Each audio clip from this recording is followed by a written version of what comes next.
Pops in, so I want to talk to him about the history of this Angel's Envy. Okay. So I was telling him the founder, Lincoln Henderson, actually worked at Brown Forman for 40 years. Okay, he's one of the inductees in the Bourbon Hall of Fame. He's won accolades. After he retired, he's got a degree in chemistry and biology. Brown Forman's one of the biggest conglomerates of liquor in the world. 40 years ago. Traveled the world while he was there. Some of his products that he developed is Gentleman Jack, Home, Jack Daniel's Single Barrel Series, and Woodford Reserve, his signature blends. After he retired, at the age of 73 years old, his son Wes talked him into doing his dream, which his dream was always to finish bourbon like they do scotch. He traveled the world with his job. He was always fascinated by it. They were very tradition here. No one had ever done it. So he met some resistance. When he opened up this place, he was able to make his dream come true. Opened up with his son, and his son has 6 boys. And one of the boys, which would be his grandson, actually worked with him at Brown Forman. He's so good that tutoring his son is also in the Bourbon Hall of Fame. Well, the amazing thing is when they decided to do this, the building that Angel's Envy's in used to be an elevator company, made in 1902. Yeah. And you were showing me over here, yes, like this, it's still black and everything. Yeah. Then in the 40s, it went to they made saw blades. Well, the father of Lincoln actually worked here when it was an elevator company. Little did he ever dream, I'm sure, as he came to work every day, had good days, had bad days, just as a wine person, that his son would own this building and make one of the most famous bourbons in the world. He couldn't have known that. If he did, every day would have been a good day, I'm sure. Right.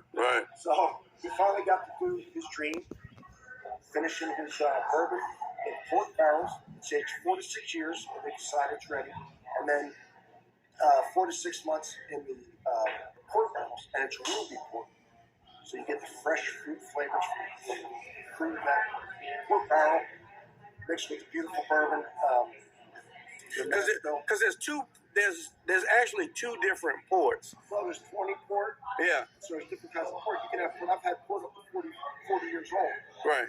20 port is when it's oxidized and it starts turning a 20 brown color, and you start getting, instead of the fresh fruit flavors, you start getting more of the dried fruit, the raisin, dates and stuff like that. He does where it's fresh.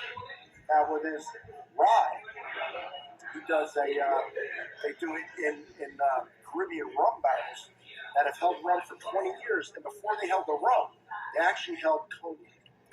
And once you smell that, you'll drink that in a blind tasting forever. Yeah. It's fantastic.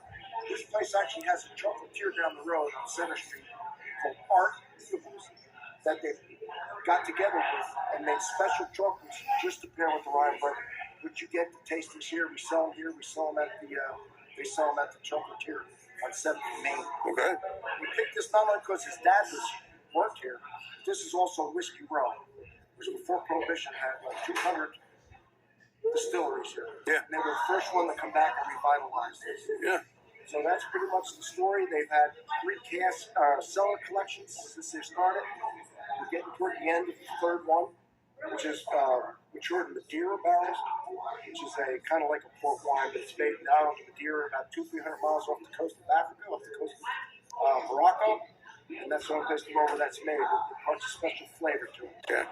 So, but I know that everybody can find you on the internets too, because you putting out some content too. I'm John. Hillbilly Select Reviews is my YouTube channel, and he didn't know I worked here. I watched his stuff. And when he came in, it was just really cool to see. So I thought I'd give him a little history place. For sure. Now you know where I work. Well, I appreciate it. Y'all be sure to go check him out.